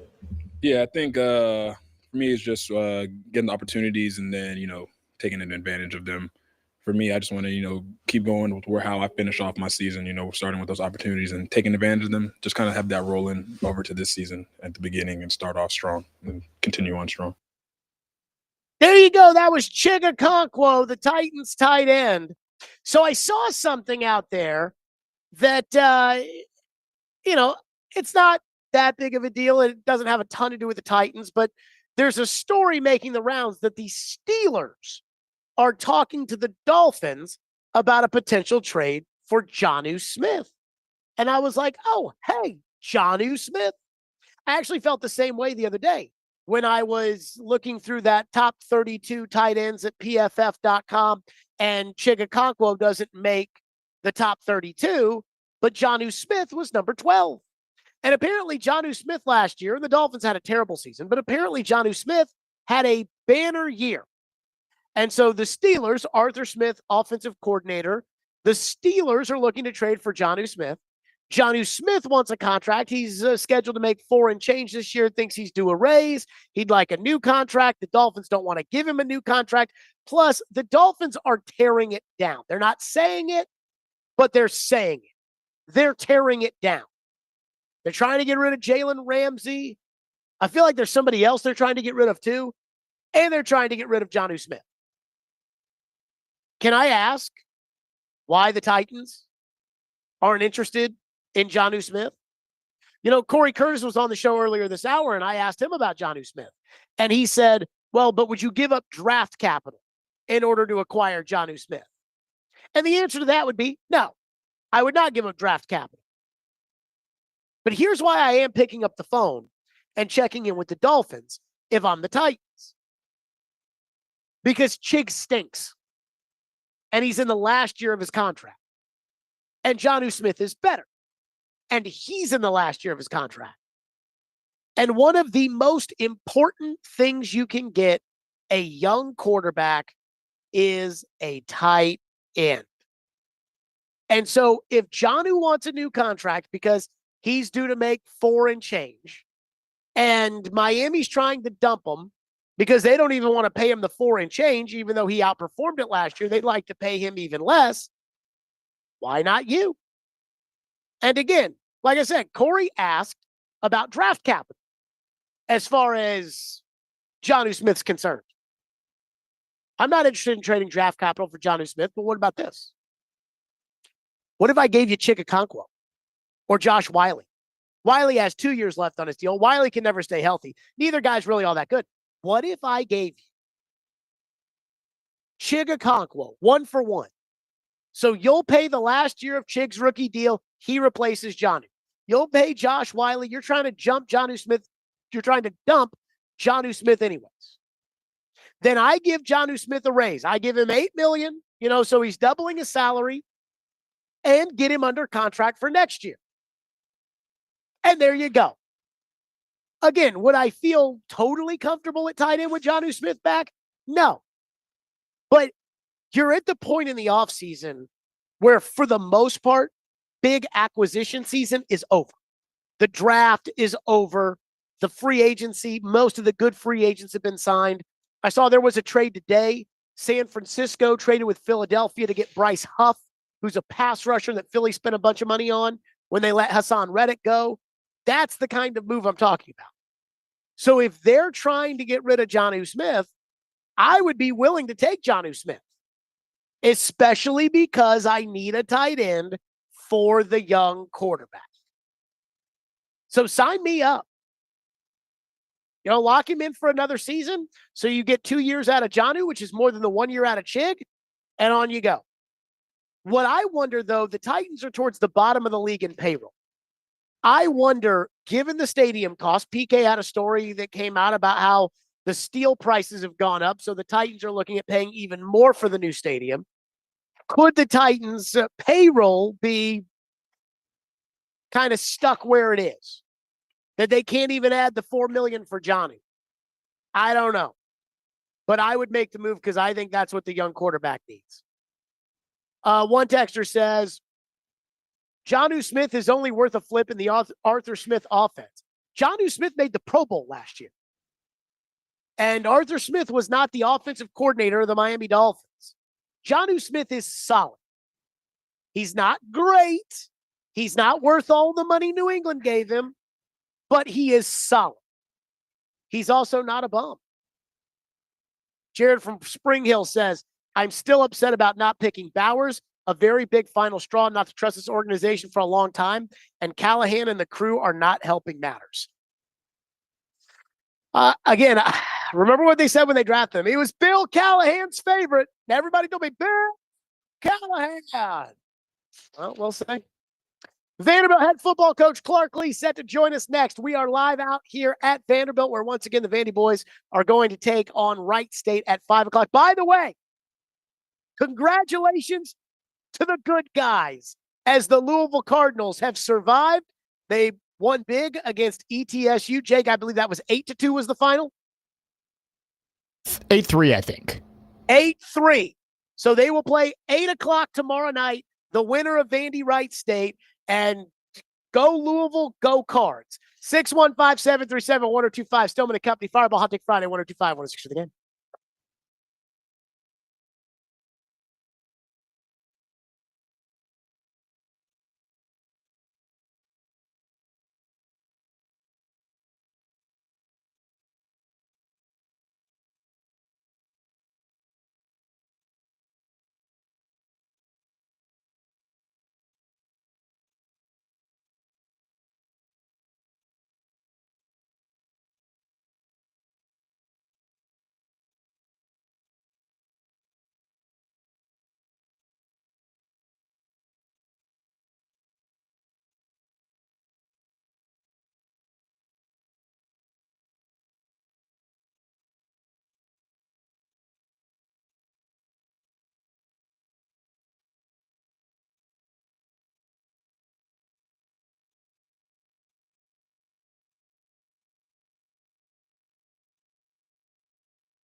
Stillman and Company, 1025, 1063. The Game, streaming live on Twitter, Twitch, YouTube, and Facebook Live. We are live from the Busy Bee Plumbing, Heating, and Air Conditioning Game Nashville studios. We are presented by the Southern Bank of Tennessee, and it is a Fireball Hot Take Friday. And we are joined out here at Hawkins Field, where Vanderbilt is about an hour away from first pitch, the #1 seed in the NCAA baseball tournament. Although the good guys did win the first game. I went to Louisville, so, you know. Okay, it's, all right, I get it. Joined by Vanderbilt football coach Clark Lee. First of all, I got to say this, you know, when we said we were going to be out here, I was not expecting you to be on the show today because I heard today was a very big day for you, giving the commencement address at your alma mater. That's right. MBA. How about that? Well, so that was actually yesterday. Oh, that was yesterday. I thought that was today. Listen, I've got the commencement hangover today, I guess. No, commencement yesterday, that was awesome. It's a full circle moment. Cool to be a part of that. I was appreciative. And then today is official visit. So I gave my campus tour just a little bit ago. We're in between some events right now, and nothing I'd rather do than come hang out with you. Okay, so I want to start with this. In Destin, all the talk, at least for us that weren't in Destin, was playoff, 4-4-2-2 versus 5-11. I'm a big 5-11 guy. I think, I'm just trying to read the tea leaves, it seems like the Big 12 is a 5-11 conference. The ACC is in favor of 5-11. The commissioner is in favor of 5-11. You, the football coaches, are in favor of 5-11. The Big 10 and the ADs, the Big 10 is for the 4-4-2-2. It seems like the ADs are a little split as to what's going to happen. What was your kind of experience in Destin surrounding all the chatter about the future of the playoff? Well, there's a lot of numbers, and there's a lot of tangling of webs there. But I think ultimately, first of all, and I say this all the time, this was my 5th trip to Destin. To be in those meetings at a time where the world is changing, you know, every day. I mean, it's fascinating, and I appreciate being a part of what hopefully becomes a solution to some of the challenges we face.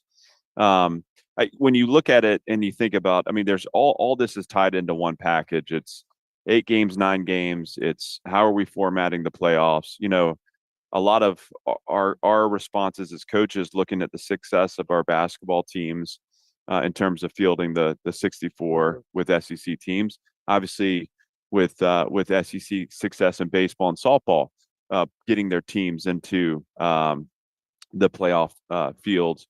You know, for us, it's appealing as football coaches. We believe in our product. We believe in what we're building. We want as many opportunities to compete for a national championship as we can. And you know, obviously the 5-11 gives us those opportunities. Now, it doesn't give us guarantees. So there's the trade-off. But all of it is tied together. And I think, you know, Commissioner's done a great job. He obviously the complexity of his world right now and his leadership, trying to make the best decision for the conference, but also keep what's best for the game in mind. And, you know, the in-between of ADs, coaches, and the likes. I don't envy him for what he's dealing with, but what we're looking for as coaches is give us a chance to be as competitive as we can be for the ultimate prize. That's what excites us. That's what we sign up for. And that's what we want to do. So I'm going to put you on the spot by asking you, whose opinion matters more in this, yours or Candace's? And are you and Candace, you know, do you guys talk it out? And then whatever the consensus is between the two of you, like, hey, if the AD says, Clark, we're in support of 5-11 or we're in support of 4-4-2-2, that you then have to be in support of 4-4-2-2. How does that work? Well, just like with any issue that's complex, there's you can see this from both perspectives, and not to get into the kind of granular details of why an AD may feel one way and a coach may feel another. I you know, our ability in the coaches room too, we see the vantage point on both sides. Yeah, I'm really fortunate because Candace and I are super aligned. Sure. And you know, we need to spend some time coming out of the Destin meetings and just really make sure that we're seeing this the same way. But you know, we've had multiple conversations around what's best for us, what's best for Vanderbilt, what's best for the SEC, and you know, we tend to see the world the same way. So I'm fortunate that way. Obviously, look, if there's a decision to be made, she is the boss, and so in all these are relationships. We ultimately serve the athletic director. We all serve the chancellor, and everyone has a seat at that table, and everyone's, you know, contributing to this decision. Can I ask you on record right now, are you in favor of the 5-11 versus the 4-4-2-2? I am. Again, go back to just, can we be competitive for as many spots as we possibly can? And I would also say, just like anything, that the conditions continue to shift on this, and there are new ideas being formed. I think part of the challenge is that we have to have a point where the new ideas cease, and we take the ones we have to depth and play them out and see what works the best. But so I want to hold a little room there to be able to adjust and adapt that opinion. But coming out of Destin, I mean, again, as a competitor, I'd love to see them just go 1-16, have a great formula for delivering what the 16 best teams are, and let's let it rip. But to me, the 5-11 gives us the most opportunities to compete for spots, and I think that's a great thing. Here's what I don't get, which is, let's say that you go 4-4-2-2. So how do we decide the 4 teams? Like, so both teams that go to the SEC championship game make it to the playoff? Well, then what's the point of having the SEC championship game? Yeah. And then how do we decide the other 2? Do we play 3 versus 6, and then we play 4 versus 5? Or is it just, hey, you finished 3rd, you finished 4th, I don't understand any of that. I don't know that that's all been nailed down. And I think there are multiple pathways to 4. And I think some of that can create excitement around the end of the season. But I don't want to go too far down that, because again, all I'll do is I'll mess it up. But sure, again, I think they're still ironing that out. Those details and how that would actually come to be could add some excitement. Again, anytime you put a qualifier, you put limitation. That would just be my perspective as I sit with you this afternoon. And the fewer limitations we put on our league, we, as coaches, we bet on this league to be the best of the best, and we want to have the chance to, again, look, we gotta lift that ultimate trophy at the end of the year, and as many teams as we can get in, we feel like we got a strong league top to bottom, and we want to go take our swings at it. Vanderbilt football coach Clark Lee with us on the program. The 8 games versus the 9 games, where do you sit on that? Well, I think, again, as you pay attention to the formatting of the playoffs, we want to make sure we're strengthening our conference's position. Why does this go hand in hand? Well, what we learned a year ago is that right now, the way it is, every loss counts, and we have a really, really challenging league, and that's a great thing. But we want to, if you just look at the way, again, seeding happens in the basketball tournament, or selection happens in the basketball tournament, selection happening in the baseball tournament. It's a more of an objective process.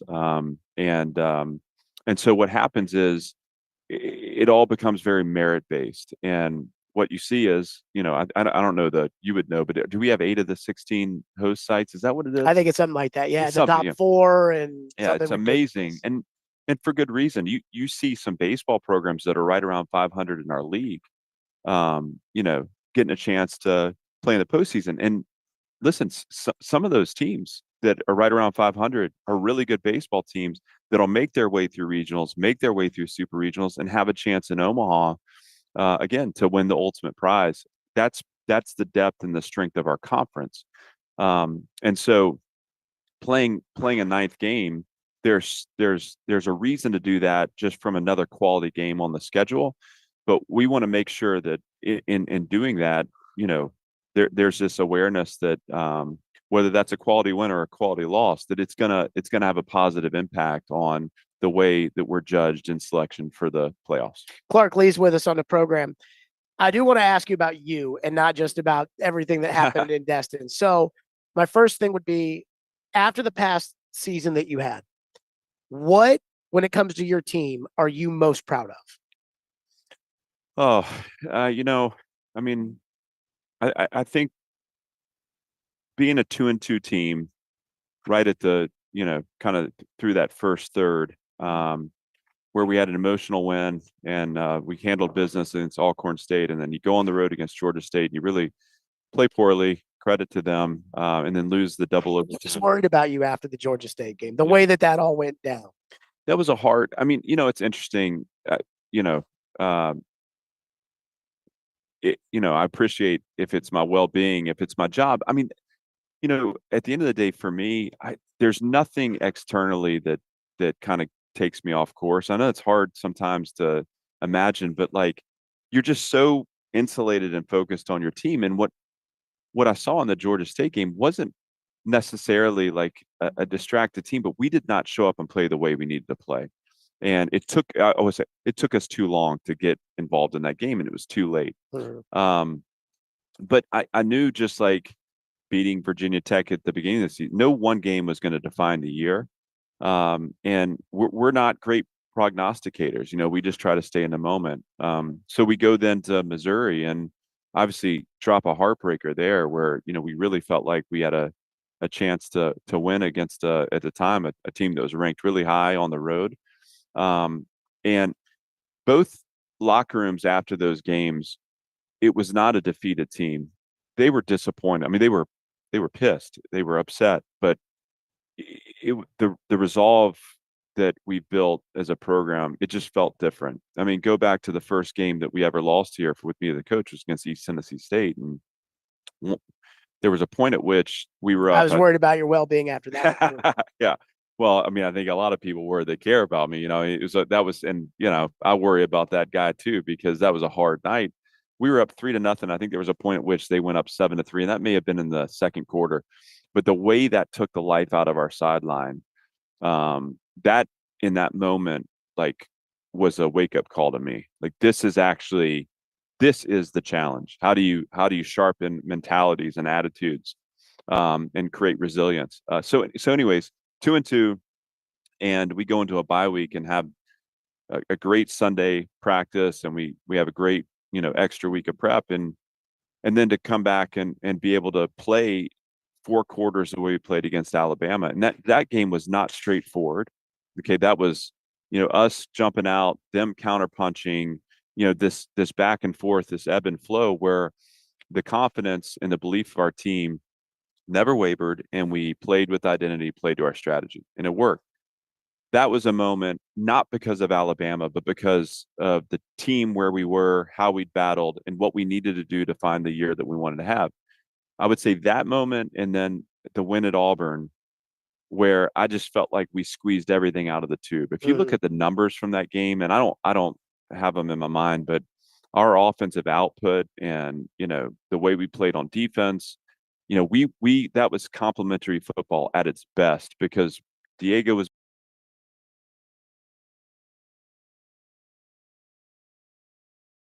beat up. That was a good Auburn team. They gave way to the bowl win. So those 3 points to me, the 2-2 team that stepped into its belief, but also found that identity and strategy. The 6th win at Auburn, which to me was our group giving everything they could. I didn't like the 3 losses there to finish the year, but I felt like we had the right spirit and attitude. We just weren't able to sustain performance. Once we got healthy for the bowl game, I was really proud of the way that we played against Georgia Tech, and to finish the season lifting a trophy was meaningful to everyone who supports our program, but certainly to us on the inside. I mean, that was a special moment. Okay, now I'm going to ask you personally, what is the thing you're most proud of yourself that's happened in the last year? There's been a lot of discovery for me. I mean, this is the story personally about evolution and about growth. And because it's got to be hard. You're paid a lot of money. You are coaching in the playoff at Notre Dame. You take the Vanderbilt job. You say, here's my plan. And then midway through, it's like, okay, back to the drawing board, got to rip up the plan and start over. Yeah. I think there are foundational things that we have done here, that we've done since the beginning, that are really quality. And that has set a course for success and breakthrough. And so I'm proud of those things. There are things that we did at the beginning that we have grown beyond, that were still important at our beginning. But at this point as a program, we need to have matured from them. Things like the jersey numbers and stuff like that. I thought that was appropriate for where we were at the start. Obviously, we've moved past it. But there are also things that I've grown through. And some of that is this idea that control is an illusion. As a coach, you're really dependent upon the choices of your staff and your team. And that so much of that's about, you have a vision for the program, and it has to be my vision. Anything that becomes multiple agendas becomes distracted. So when you talk about hiring a staff and aligning on a vision, that is my job. So from the top to the bottom, we all see the mission the same way. We understand how to actualize it. we recognize the things that represent our program and the things we don't. And so as I've kind of like let go of some of the control and looked instead to say, how do I empower people to bring their creative energy to this, give them autonomy, allow them to not belong to something that is so hyper structured that it takes their individuality from them, but instead ask them to bring that individuality to something that we align on. It's created an energy and a spirit internally that I'm really proud of. But if you asked about me personally, this has been a journey of growth for me. It's a story of resilience, and there's more learning ahead, man. We're so excited about where we are. I feel for the first time the pulse of our community around this, which, man, and as a Nashvilleian, like that means more to me than anything. Sure. To drive the city, see Vanderbilt flags, to have people come up to me and be interested, because I believe there's so many good things about what we're building. But we're not guaranteed anything by way of progress. As we strengthen, the league strengthens. The better we get, the more that we're not sneaking up on people. And so there's a lot of learning ahead. But man, to get up and to go, this, and because it's true for you too. When you love what you do and you step into it every day and you make mistakes and you learn from your mistakes and you feel this growth, how much better are you now than when you first started? Sure. Right. And I think that part of this, independent of the performance, independent of what's judged, the internal parts of this have been so invigorating to me. And I'm having a lot of fun with it. Clark Lee, as always, man, good to see you. Great to see you too. Your ride's right here for you. Yeah, we're good right to go. there. I love it. Good luck with the recruiting this weekend. We'll talk soon. Hey, and you know what? Best to Corbs. Never count this guy out. What a fun team to watch and get behind. So hoping for the best for the Vandy boys. Except for tomorrow night. We can talk about that. Clark Lee, Stillman and Company. We continue 102.5 The Game.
Stillman and Company live out here at Vanderbilt today ahead of the Vandy Regional.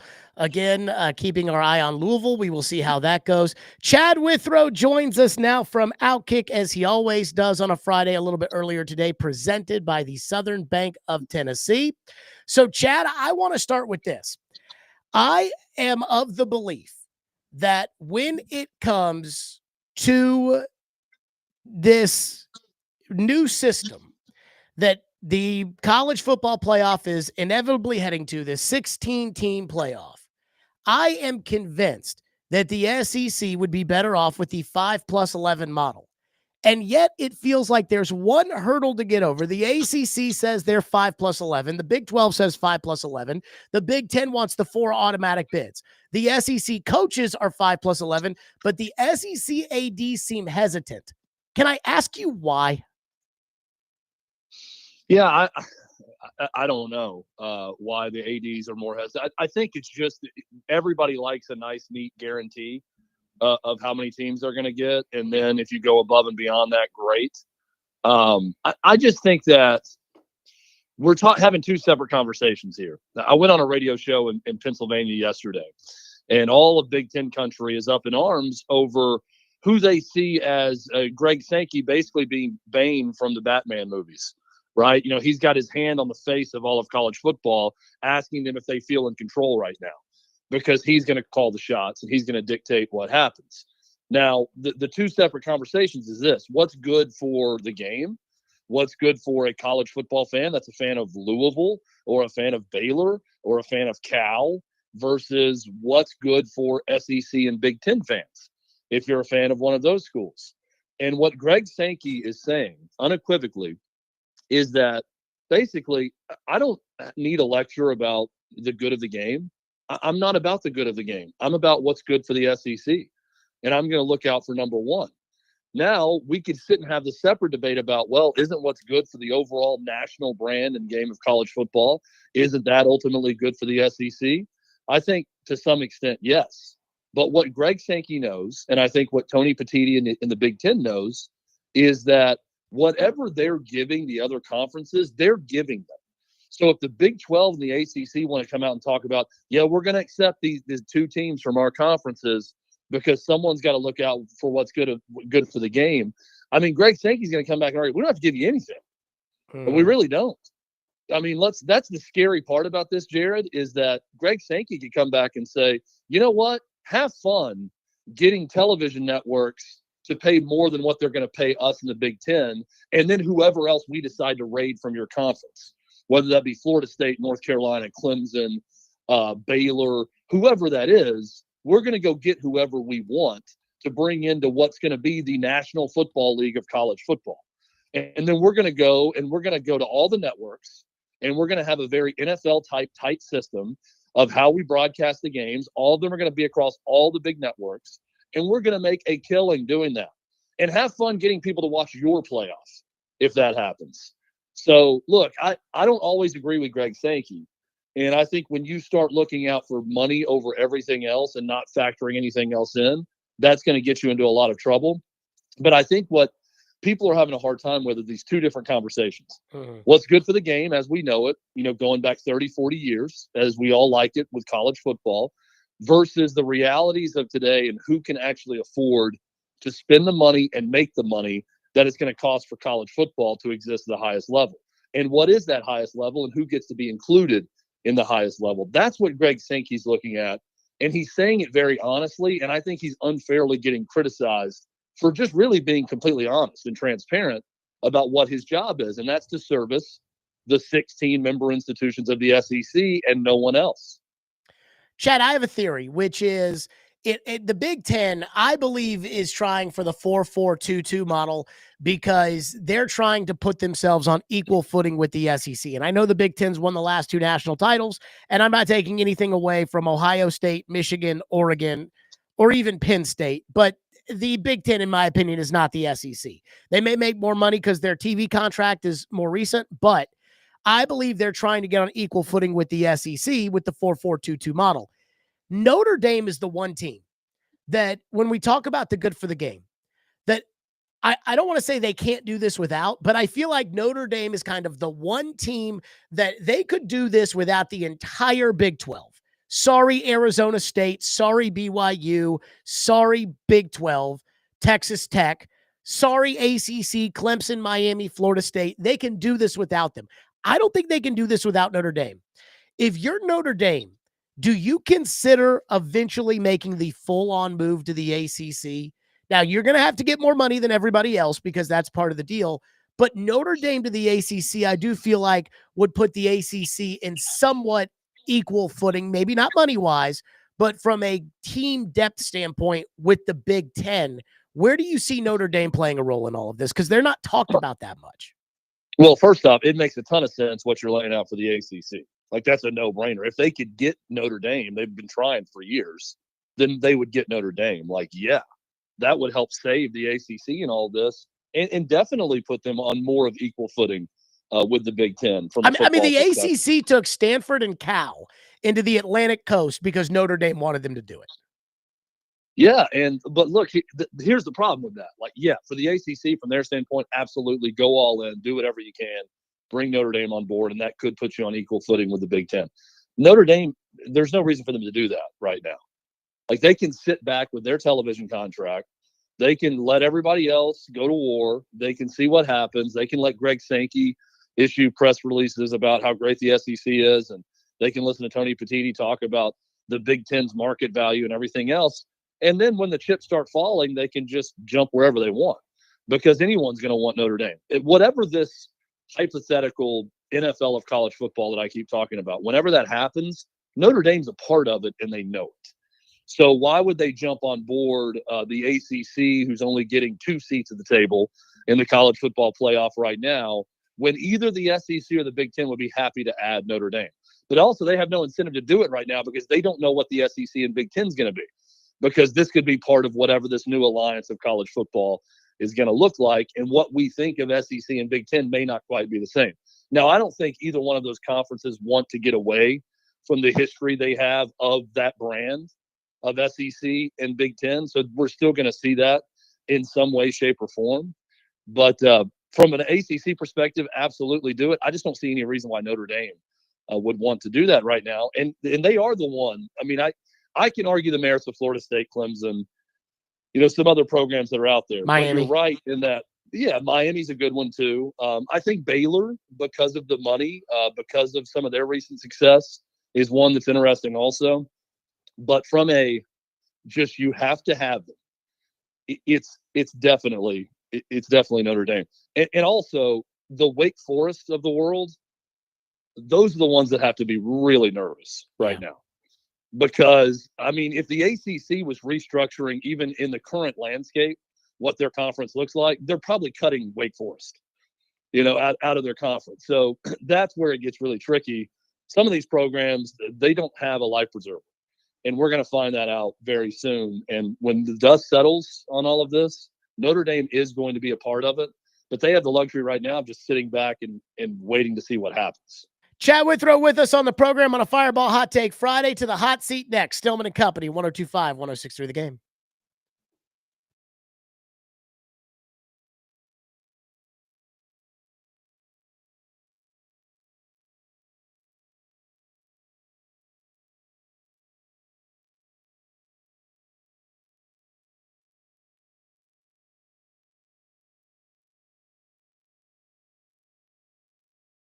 Let's talk about Fireball Cinnamon Whiskey. Nothing goes down as smooth and tastes as great as ice-cold Fireball Cinnamon Whiskey.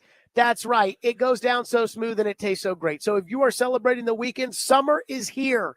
If you are celebrating the summer, the weekend, and everything else, then get there with ice-cold Fireball Cinnamon Whiskey. Night to night, please do it responsibly and be 21 years or older to enjoy. That's Fireball Cinnamon Whiskey.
Stillman and Company, 102.5, 106.3 The Game, out here live at Vanderbilt, the Vanderbilt pregame show ahead of Wright State. To follow us, Chad Withrow with us from Outkick, presented by the Southern Bank of Tennessee. Chad, do you have a thought, or do you want to go right to the hot seat? Let's get right to it. Okay. Number one, Brian Callahan last week told us all about his new 8-team team building, teamwork, leadership development, etc. plan. And Jeffrey Simmons was the only player absent from OTAs this week. Do the Titans have a Jeffrey Simmons problem? Well, they got a leadership problem, and that starts with Jeffrey Simmons. So, yes, they've got a Jeffrey Simmons problem because Jeffrey Simmons is the guy now that when you say Tennessee Titans that people are talking about. Now, Cam Ward, obviously, is the number one pick, is going to be that guy. But, I mean, how often have we heard about Jeffrey Simmons being this great defensive lineman, being this great player, the stalwart for the Titans on some bad teams? Boy, but Jeffrey Simmons is truly great, and he leads by example, and he gets after it. Well, okay, if that's true, you got to lead by example, and you got to get after it, and you need to be there at OTAs. So, yeah, I mean, I think this is just another symptom of a bigger problem with the Titans where without Derrick Henry, and without Mike Vrabel, quite frankly, who I think was a strong leader, even though he made some mistakes with his coaching staff, no doubt about it, but he set a tone for the team. I just think it's a team that lacks an identity. And when you start playing these campfire games where you're going on a corporate retreat, basically, and going through the 8 tenets of your great organization or whatever you're doing, you're just searching for an identity. You're searching for leadership. And I think if you're going to go out and try to create leaders as men, as adults, then you're doing it wrong. You need to draft leaders. You need to bring leaders in free agency. You need to identify who has leadership capabilities, and those leaders have to lead. And I do think that Jeffrey Simmons is respected by teammates, and I think he's a very good player. That's the type of guy who should be leading for you. This is not a sign of leadership to me, though, with him. He needs to be there. He needs to be leading. He needs to be helping Brian Callahan. And he's not, and that's not a good thing for the Titans. Number two, Justin Fields believes, quote, he can be great with the New York Jets. The Jets have gone all in on Justin Fields. Do you still have faith in Justin Fields? I reserve a little glimmer of hope for Justin Fields. I'm not completely out on him. I think that he was dealt a very bad hand in Chicago, and some of it was him, no doubt. It was a very odd situation in Pittsburgh with Russell Wilson and sort of the back and forth with those two. So I think there is a possibility of a clean slate start where he kind of jumpstarts his career in an unorthodox fashion. I think of Geno Smith. You know, when he got to Seattle, I did not see Geno Smith being a solid to very good NFL quarterback, especially statistically. And that's what he became. So I do have a little bit of hope for Justin Fields. Now, will the Jets screw it up just like, you know, another bad organization with quarterbacks, the Chicago Bears did? Maybe. But I think that he is still a good player, and I give a little bit of hope that he can turn it around with the Jets. Chad Withrow, as always, great stuff presented by the Southern Bank of Tennessee. That's it for us. Vandy pregame is next. Stillman and Company. We'll see everybody Monday at 2.